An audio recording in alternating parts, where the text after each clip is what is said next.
Audio Jungle.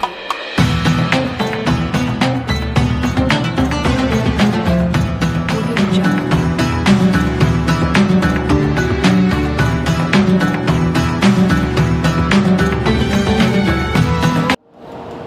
Mati nggak ngelihat.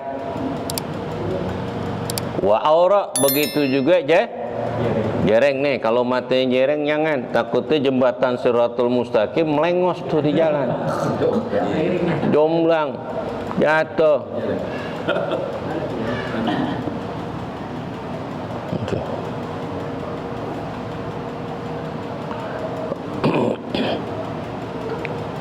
Kalau umpama kupingnya cacat dikit, biasa ada tanda ya, dijepit, tuh nggak apa-apa. Kalau tergores, terbelah, nggak boleh. Tanduknya patah, nggak apa-apa, karena tanduk nggak ada yang bakal makan. Begitu juga kalau ompong, nggak apa-apa, asalkan jangan ompong semuanya. Kalau ompong semuanya jangan disembelih, jangan dimin mati ntar. Udah kaki, nggak bisa makan dia. Betul, tuh.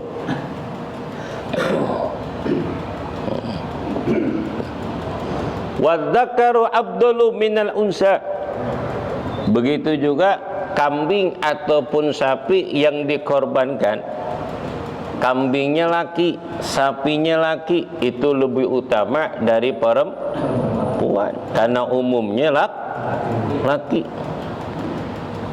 Tapi andai kata ada orang yang ngasih kambing itu perempuan, nggak apa-apa. Yang penting jangan hamil.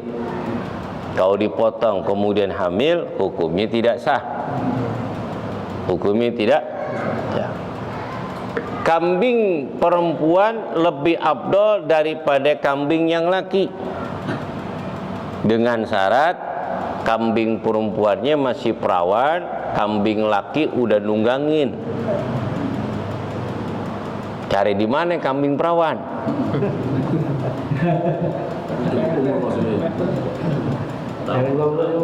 Susah. Ada tuh dan kitab Samaratul Jadiyah Syekh Nawawi. Bapak dokter. Kenapa kambing perempuan yang masih perawan lebih utama? Karena dagingnya lebih manis, lebih empuk, lebih enak. Tuh.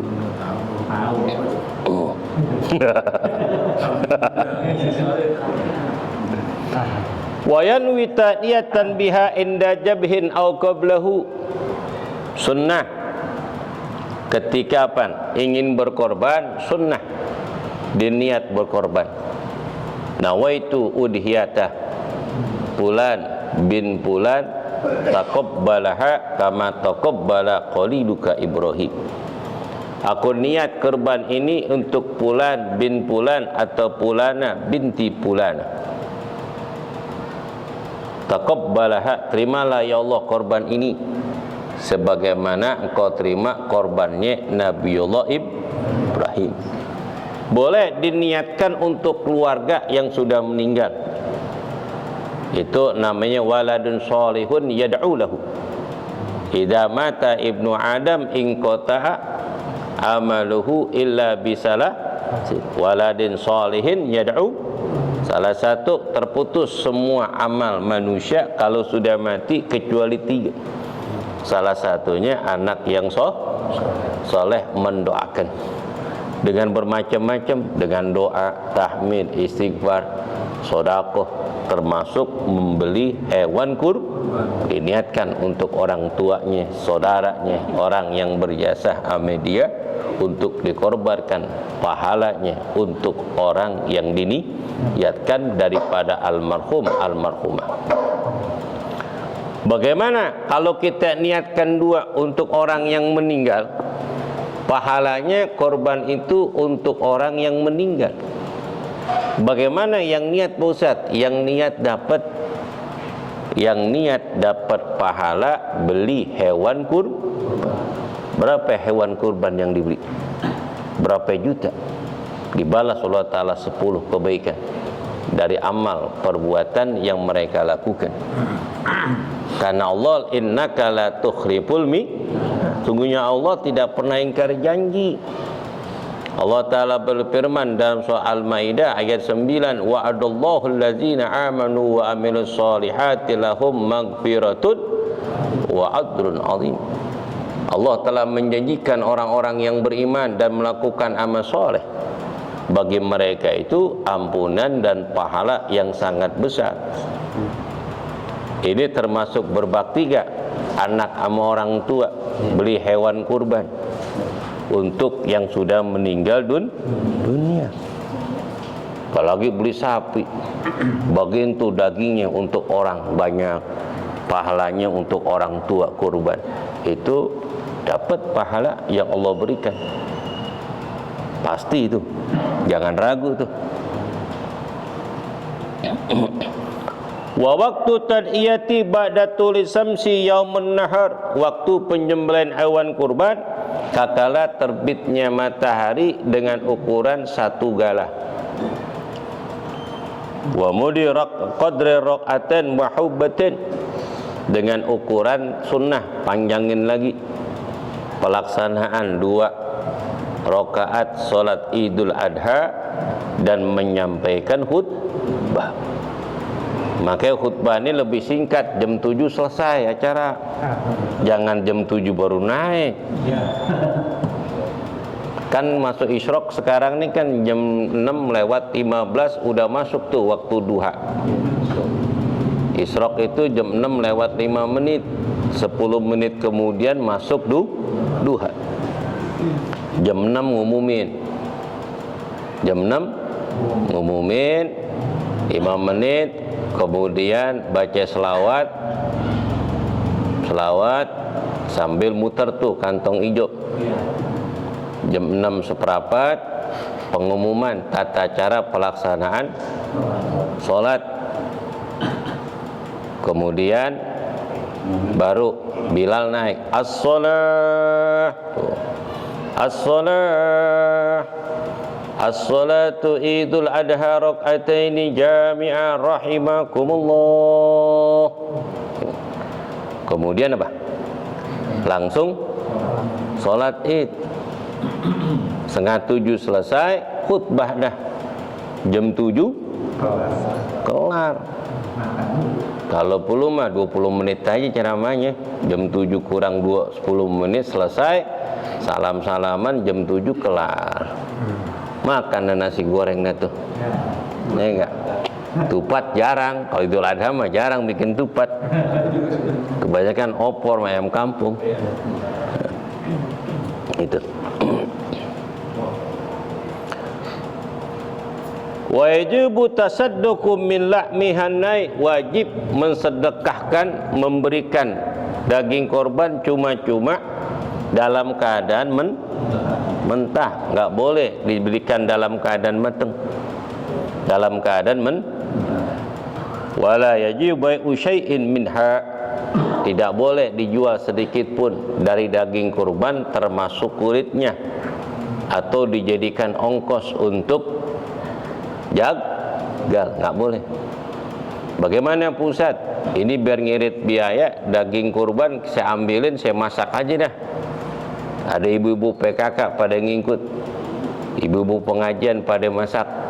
Boleh dengan syarat harus ijab kabul. Ambil tulang tuh, ambil daging, ambil tuh yang namanya iga, daging kambing kumpulin, taruh di bak, ijab kabul. Ijab, pengurus masjid mengatakan ini daging kurban yang diserahkan kepada ketua panitia kurban kepada saya sudah terima. Ini saya serahin nih kepada jamaah yang hadir. Salah satu di antara mereka saya terima wakilnya, masukin ke dalam tuh, masak, bagiin lagi jamaah. Hukumnya boh? Karena dibagiannya itu menyerahkan pertama dalam keadaan dibagikan sudah mateng gitu. Boleh hukumnya. Wa yakrahu yujilu syai'an min sya'rihi aw ghairihi. Begitu juga nggak boleh nih umpama nego masalah pemotongan hewan. Sapi berapa? 1 juta. Gini dah 500 dah. Itu yang namanya kulit ambil. Nggak boleh. Dijadikan tambahan ongkos. Umpama sapi, 1 ekor sapi 1 juta umpama. Nih uangnya 1 juta.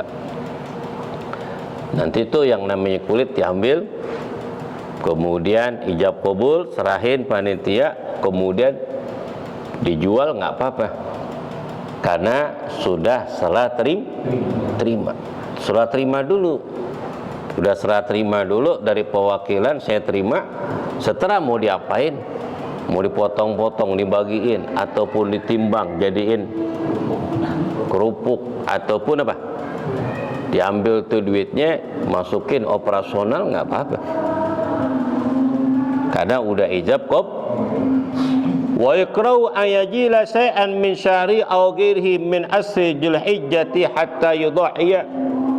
Dan makruh menghilangkan sesuatu dari rambut orang yang berkorban ataupun selainnya.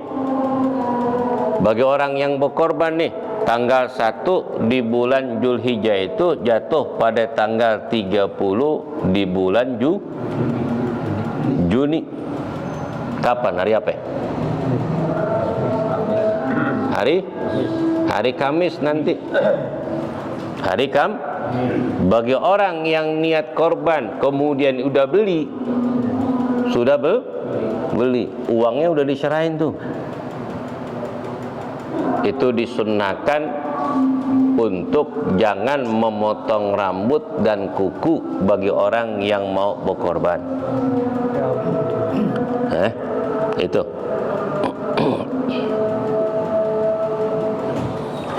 Di dalam hadis Ummu Salamah radhiyallahu taala anha, anna Nabiy sallallahu alaihi wasallam qala idza dakhalatil asru wa arada ahadukum ayyudaiya fala yamassa min syarihi wa bashari syai'an. Apabila telah masuk 10 hari di bulan Dzulhijjah dan berkendak seorang di antara kamu untuk berkorban, janganlah memotong rambut dan kuku ataupun jenggot sehingga waktu penyembelihan kurban. Kenapa?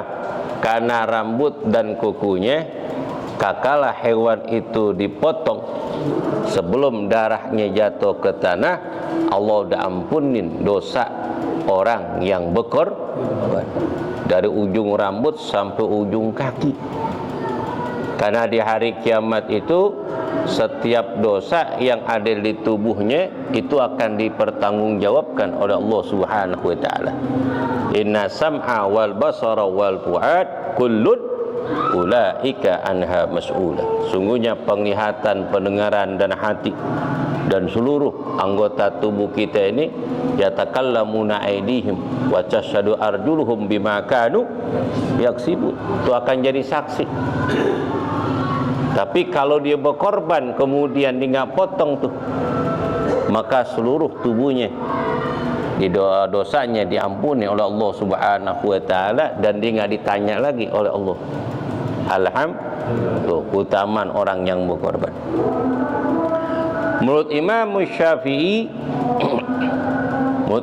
Syafi'i dan Imam Malik bahwa memotong kuku, rambut dan jenggot bagi orang yang ingin berkorban disunnahkan untuk jangan motong kecuali sesudah kurban. Itu cuman sunnah.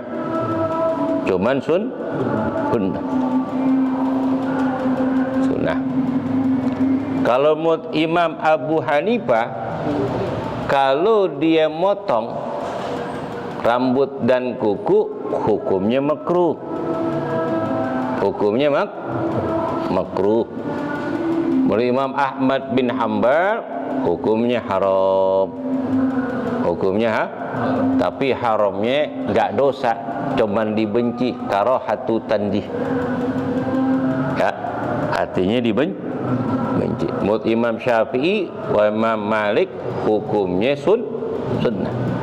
Kalau dipotong nggak dapat pahala, nggak dapat pahala. Itu perbedaan mazhab. Bagaimana pusat ketika Lebaran kurang 2 hari dibalu tuh beli hewan kurban? Berarti dinunggu 2 hari doang, ya enggak? 2 hari. Kalau umpama 10 hari, ya enggak? Jenggotnya udah panjang, kumis udah dablang, ya enggak?